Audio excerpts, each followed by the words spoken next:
Hey everybody, welcome back. It's another episode of the Spartan Shadows podcast. I'm one of your hosts, Chris, and I'm joined with one of our co-hosts, Emmett.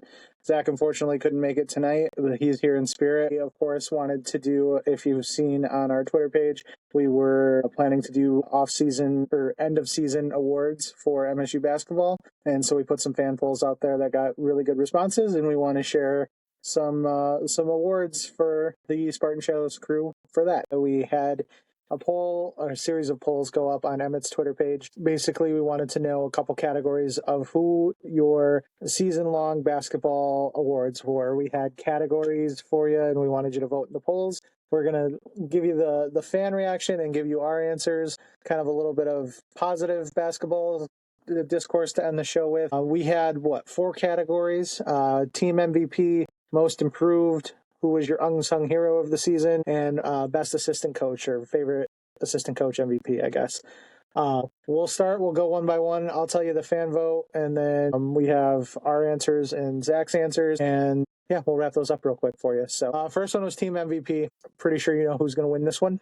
Just wondering, but with a whopping 80.9% of the vote, the team MVP winner, as voted on by the public, Jace Richardson. Shocker, I know. He had, like I said, 80.9 of the vote. Jaden Akins finished second with 13.1% of the vote. Emmett, who is your team MVP this year? So real shocker here, my team MVP is Jace Richardson. Honorable mentions to Jaden Akins, honorable mentions to Trey Hellman and Jackson Kohler, hence why they were included in the polls. But overall, Jace Richardson, the kid came onto the scene from the very beginning. His calling card was his efficiency, and it continued on like that. I believe had the team high for points scored in a game when he had 29 against Oregon in that comeback victory. Besides his New Mexico game, was there ever really a time when Jace wasn't scoring, 8 points a game? I don't think so. Yep. I know, not a shocking result by any means. He is also going to be my team MVP. Zach's also, for the record, was Jace Richardson. He wrote in his answers for us. Yeah. I did want to maybe break down a little bit on I guess it's how you define most valuable. And Jace obviously pretty much covers every spectrum. Would we be anywhere without Jace, or anywhere that we were without Jace? Probably not. Obviously the rest of the guys had a big impact on that too, but I don't think this team gets as far as it did without Jace. I did want to shout out Cohen Carr for this category too, because there was a lot of games we were sitting there at the end of the game saying Cohen really took over stretches from A to B. He was dominant. He really shot some energy up and got the players high. Big block on defense, big dunk, really turned things around, got the momentum, 3-ball. So I thought about maybe including Cohen there. Maybe potentially that would have been my vote had Jace not just balled out completely this year. So Jackson Kohler being a man-child on the boards too. Yes. The man-child phrase is from Tom Izzo. Almost every time he was mentioning Jackson Kohler's rebounding tenacity, it was man-child. A lot of times you'd get to the under 4 timeout, and Kohler would have as many rebounds as the other team. Yeah. So, shout out to Jackson Kohler, hence his inclusion in my MVP conversation. I believe he got 1% of the vote. I think he got 2 votes total out of nearly 200 responses. Shout out to the fans for that. Yeah, we did want to shout out the fans. We had a pretty good turnout in this poll, so we thank you all for voting in that. We were a little concerned at what the turnout was going to be because we posted the polls, and then 2 hours later, Trey Hellman hit the portal. Yeah. For context, we sent out the polls, and I believe I sent the polls out at 7 a.m. something. Within an hour, Trey Augustine was back. Trey Augustine was back. We're all celebrating. We're like, now's the time to send these tweets out. Had all the polls ready, sent them out one at a time. 30 minutes later, my feed is cluttered with Trey Hellman in the portal. Yeah. So shout out to the fans for showing up and voting on it. Yeah. So, and Trey was pretty decently represented in the polls. I do want to say that. So he unfortunately didn't win any of these categories. I'll give you a little spoiler there, but Trey was pretty heavily involved in all three. Sorry. He was not involved in assistant coach. I hate to spoil that for you, but Trey was involved in all 3, and he was obviously a big part of this team. And so shout out to that. Let's move on to most improved really quickly. This is where we also kind of I would get it. Most improved players who made the biggest leap from last year to this year is generally how I look at it. But when you guys see the results from the fan polls, and then I would assume our answers too, you're going to see why Cohen and Jackson were included in potential team MVP dark horses because the most improved player, as voted on by the fans, Cohen Carr, 46.6% of the vote. Jackson Kohler finished second with 33.7% of the vote. They obviously made huge leaps from last year. He just talked about why they were so important to the team, and it shows. And I don't want to say it was, I mean, he was known for his ability to get above the rim and dunk and make flashy plays. He developed a lot this year. He added some mid-range game. He added some post moves a little bit. He added free throw work, passing ability, made a three this year. You know, if he can four develop, of them.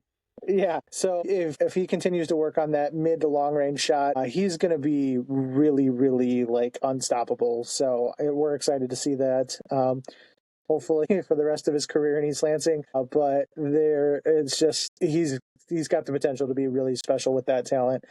Jackson too. I know Jackson was already a pretty big offensive threat for the team as one of the bigs, but like Emmett said, he was just dominant on the boards in a lot of games. Something that really worked on. So we're going to need that moving forward. So shout out to Jackson. Hopefully he continue to be that big threat on the boards. Emmett, let's lead it off. Who's your vote for most improved? For my vote for most improved, shockingly, Cohen Carr. On my ballot, actually, if I were to rank the four choices we had, because our four choices that I had put out were Cohen Carr, Jackson Kohler, Carson Cooper, and Trey Howman, and I believe that was the order the fan vote finished in. If I had to rank my ballot, I would say number one is Cohen Carr. 2 and 3 are basically a dead heat, but 2 I would say Carson Cooper, actually. Cooper had 15% of the vote, something like that.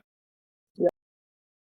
He has made, especially the second half of the year, if he had a more consistent first half of the year, his second, he would be talked about as probably be the most improved. Averaged nearly 6 points per game for the final 20-something games of the year, after averaging like 4.2, 4 points total. Averaging like 4 points per game at the start of the year. So he really has taken off. Cohen Carr is just absolutely lights out, the guy you have to shout out, because sure, his free throw percentage, like, let's just look at his free throw. Sure, it started at like 6, I think he finished at maybe 69, 70%, but end of the year, I think he was something, yeah, I want to say end of the year, he was something like 85 in his final like 20 games or so. Yeah, no, and he especially in the tournament, the Auburn game and the Ole Miss game, he made some big free throws down the stretch. So my vote for most improved, I can't discredit Cohen at all. I really want to pick Cohen, but in the spirit of being a little bit different, and this also shows how much I think he really did improve this year, I'm going to pick Jackson Kohler. He was kind of the big that we've been missing the past few years. Defensively, I know there were some games he had some issues, and that's something he's going to be working on. But offensively, defensively, the rebounding is great. Offensively, the rebounding is great. His offensive game in general has improved quite a bit. We know he could knock down a long-range shot, hit a three when needed, but he's also put in some nice work in the post. I know he'll continue to develop that too, but he's kind of that big that MSU's been missing to help kind of catalyst everything and get back. The reason this team, I think, did so well this year was it got back to its MSU roots, physicality, defend, rebound, run. And Jackson's a big part of that. When you can control the offensive glass and defensive glass and, start the fast break in transition or get a lot of putbacks, get some points, that's huge. So shout out to Jackson. I think you had a really good season, and I'm excited to see what comes next for that. So yeah, Zach also went with Cohen Carr, shocker. Also, one quick shout out, Trey Howman was included in this list as well. He finished fourth with, I believe, like 5% of the votes. That's no hate to Trey. I was honestly debating putting him on this list just because Trey had such a high floor from last year that I was like, I think I was debating putting him on the list just because, yeah, he jumped from like 5 points per game to about 9, 10 points per game. But at the same time, he was already defensively great. Offensively was great at dishing the ball out. But he didn't he didn't go from, the one-tool guy to the five-tool guy that you see out of Cohen Carr, because Trey had 3-4 tools, and he added a tool. Cool. But then you see Cohen Carr go from dunk guy to rebounder at the end of the year, free throw shooter at the end of the year, 3-point hitter at the end of the year. Well, not really 3-point hitter at the end of the year, but he made his first wing shot against Auburn. More is to come. Yeah, no, so Shout out to Trey. Like I said, he was a very instrumental part, but he was already Mr. Consistency as far as what you were getting offensively and defensively from him. He did pick it up and, obviously up the scoring, like you said, but he was on a team that's very good defensively and finished in the top, handful of teams in the country defensively. You can argue that he's arguably the best defender on the team this year. I know Jaden's right there. There's some other pieces, but Trey's a very good defender. The three guards, and then Richardson's no slouch on defense either. No, and that gets overshadowed with Jace a little bit too, just because of how dynamic he's been offensively. But Jace is a good defender too, so that's also part of why he's getting a lot of lottery attention and potentially why he won't be back next year. All right, we'll see. Hopefully not. We're going to stay positive. Moving on, unsung hero. Who was that player that was just? Obviously Jace got the shine. Jaden was the senior leader, so he got a lot of shine. Who was that unsung guy, maybe an underclassman that you didn't think was going to save us in some games, came up, really played that X factor to get us a couple of wins? The fans responded. Another win for one Cohen Carr, 35.4% of the vote. This was our closest race, by the way. Player Cohen wins with 35.4%. Carson Cooper, second place with 26.7%. Frankie Fiddler just behind him in third for 22.4%.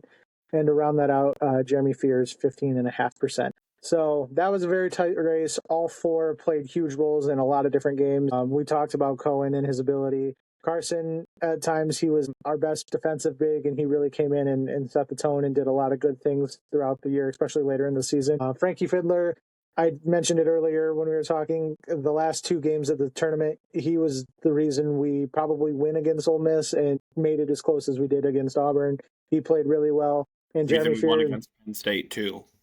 Yeah, Jeremy Fears also just his ability to defend, his ability to draw fouls. I hate saying that, but his ability to make an impact to go to the line, dictate the play.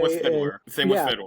Those two are nightmares of players to watch if you're not bleeding green and white. Yeah, so he did a lot of things, especially as basically a freshman. I know he played a little bit last year, but as a freshman in 9 games.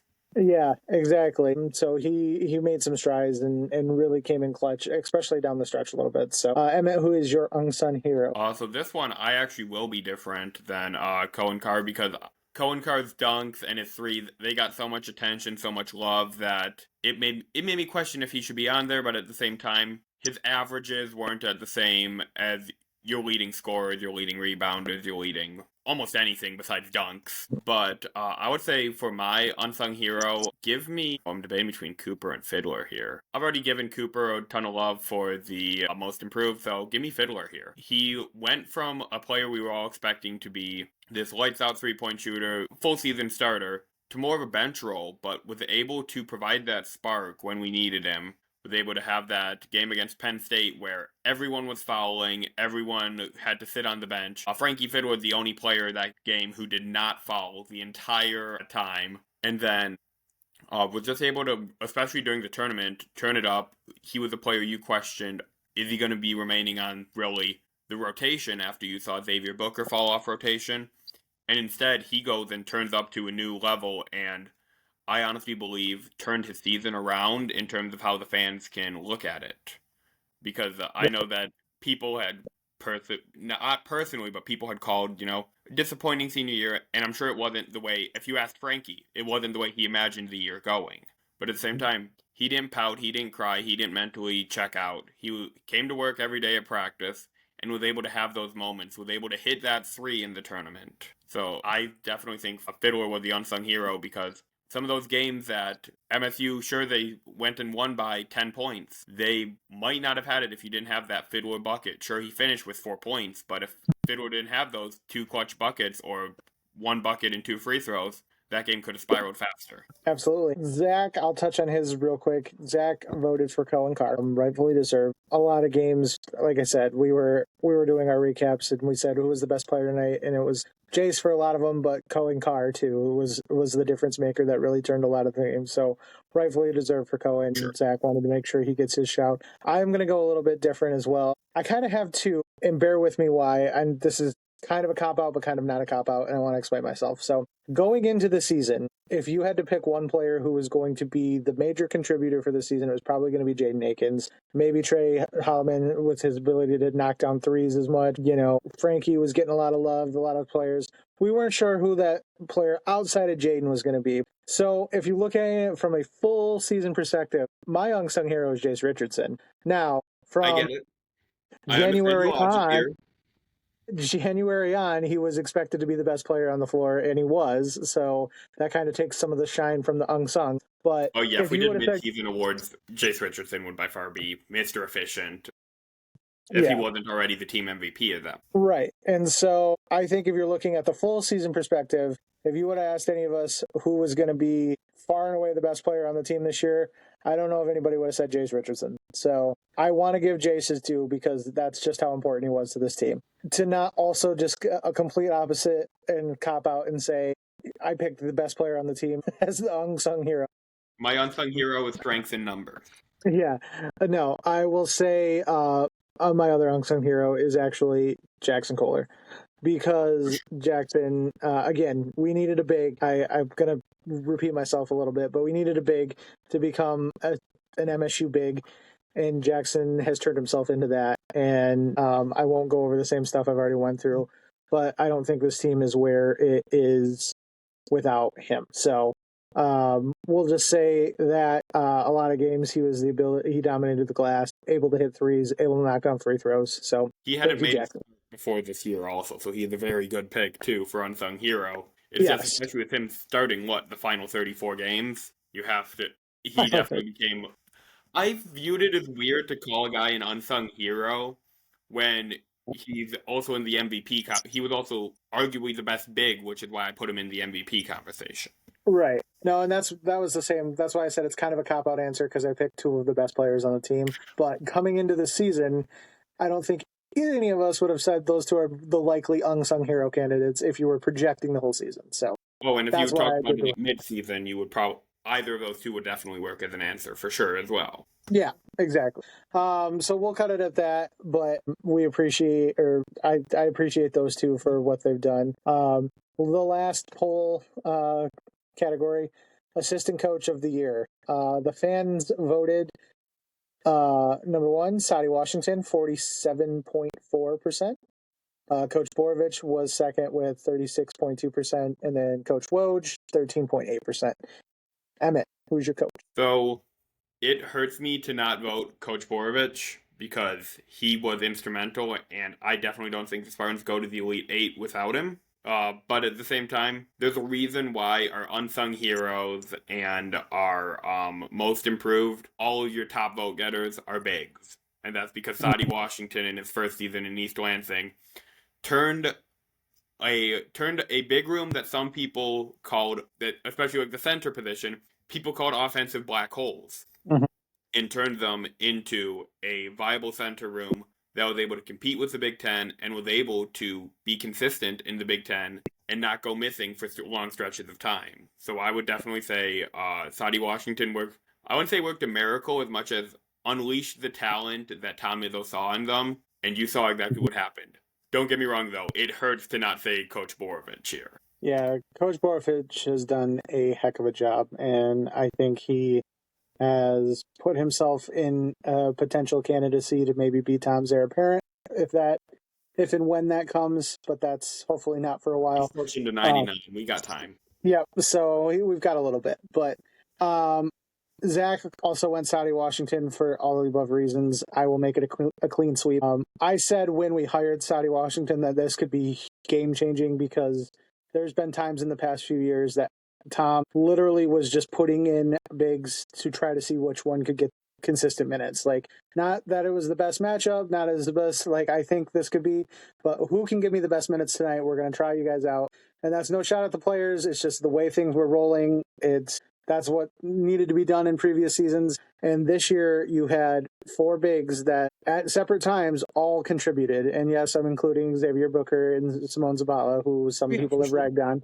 They all had their moment to shine. Zabala had his Ohio State game. Booker had his UNC game, which arguably could have been the biggest moment of the year because it showed this team is different. And the Powers moment against Ohio State showed that this team is different. Both of those games are ones traditional MSU loses. Yep. And I well, don't not think we win the North. Past MSU from the last 2-3 years. Couple years. Yeah. I don't think we win the UNC game without Xavier. Like you said, the Ohio State game without Simone. Jackson, I've obviously given him a ton of love.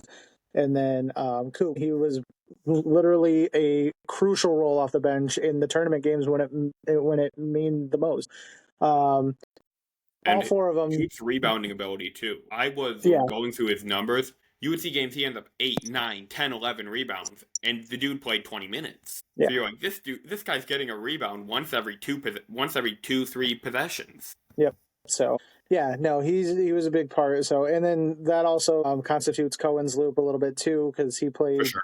He's a big, and then some of the stuff Ranky did too, because he spent a lot of time with the bigs too. So I think under a lot of years, Coach Borovich would probably be the winner of this, but just the transformation all of the bigs have done, can't overlook Saudi. And I remember watching a game a couple years back, and this was Mady Sissoko's sophomore year, and they were just trying to preserve, I believe it was Xavier Tillman. I could be wrong, but I believe they were just trying. Tillman was in foul trouble. Our backups were in foul trouble too. So Mady Sissoko got sent in for 40 seconds and picked up 3 fouls. So I remember what this room was at one point. So it was just really heartening to see this team really get to have their moment. I believe it was Bingham and Tillman both got in foul trouble that game. So Sissoko comes in. I believe he fouled out in 2 minutes 40 seconds on court. I could be wrong on that, but I think it might have been a Michigan game. I think he fouled out in 2 minutes 40 seconds. Yeah, I think I remember that game now. Yeah, but yeah, that's our awards. We only did 4 categories. We probably could have did more. I was thinking after we came up with the categories of moment of the season and stuff. Moment of the season was one we thought about. I was thinking of player parent of the year, just to give Jackson's dad some love, and of course Trey's mom. And there's a lot of MSU basketball parents that are active, like the football parents and stuff. Honestly, we could do that in the future too, because we really only talked about the loss today. We didn't talk about this whole season. We just talked about the loss and then went to awards and went to the portal. So I think we could also look at doing that in the future, too, as a good off-season topic. Yep. Let us know, guys, in the comments if that's something you would like more of, if you want more of a season as a whole, and not just so much kind of the doom and gloom of the exit of the tournament. By and large, I think if you asked pretty much anybody in MSU's fan base, if you would guarantee us a Big Ten championship and Elite Eight run this year, I think all of us would have been satisfied with that. Oh, if you had offered that to me, I would have asked what illegal substances you were on before taking it and running to the bank. Yep, exactly. This team definitely, I believe it was Stephen Brooks's quote that, this team was not a Final Four, but they were the one that made fans love them, was just as loved as a Final Four team. And I completely agree with that. Yep. And so that's credit to the staff and to Tom in developing and kind of eyeing the roster that he wants. But yeah, we can do a more of a full season basketball breakdown at some point. Obviously, we have a lot of football stuff to do. We want to get some guests on to give you some maybe related sports topics, but then a little bit of something you wouldn't necessarily expect, just about hard sports reporting and what happened and stuff like that. So a lot of stuff to talk about. And then spring football's closing up, and then before you know, it'll be official visit season, and we're going to have big recruiting breakdowns and stuff like that too. And so if there's anything you may also want us to potentially touch on in the off season, we'll probably do a mailbag or two here and there. So if you have any questions, be sure to let us know. The socials for the podcast are everywhere, or message Emmett or I or Zach on Twitter. We can get that all squared away. So any ideas you guys have of things you want to see, we'd be open to putting that in play for you. So let us know. We went way longer than we wanted to again, so we appreciate everybody tuning in. Emmett, did you have anybody else or anything else you needed to mention before we signed off? Just probably at some point this weekend, pay attention to my Twitter feed. I'll probably be doing another Ask Me Anything. Going to be a little bit separate from the mailbag. This is just going to be more a, hey, what do you want to know? Especially since I've been able to reach out to a couple players, couple parents. Obviously, I can't say a ton behind that wall, but I can try to give you more of insights into the team, into football, into basketball, and then I might have to tag in Chris or Jer for hockey, but I'll have the option of hockey available. Chris, you might end up getting tagged in for that, but yeah. So I'll probably be running that at some point this weekend. It's been about 2 weeks since I last did it, so I'm going to try to make that more consistent, especially since there's been some practice and some player interviews since then, so I'll be able to share more. Absolutely. And I will also say I apologize for the audio episodes not copying over to Spotify and Apple. I figured out the problem. I have not got them all uploaded yet.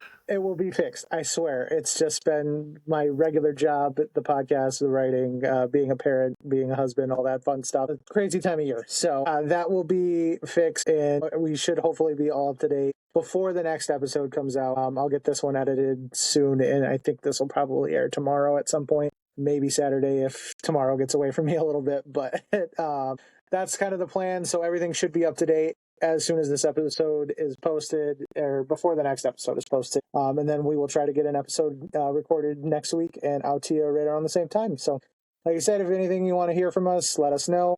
Make sure to check in Emmett's questionnaire. I will be around answering anything I need to, or chiming in with sarcastic comments here and there as well. So anything you want us to hit, please do. And then if you're bored, SpartanShadows.com has a lot of great stuff. Check it out. See some great articles from a lot of talented people, not just Emmett, Zach, and I, but there's some really good writing going on over there with what we do and what we're building. Shout out to the end of basketball season. Joey Shaver having, I believe, a preview for every single game. Huge shout out Joey for that, because made my life a lot easier, because going into the game, especially if I was busy with my other job or anything, I could just quick read through Joey's to get a good scouting report for the team. Or if we would talk about it on the podcast, would make my life easier too, to say, hey, going into this game, here's what we had known, and here's what happened.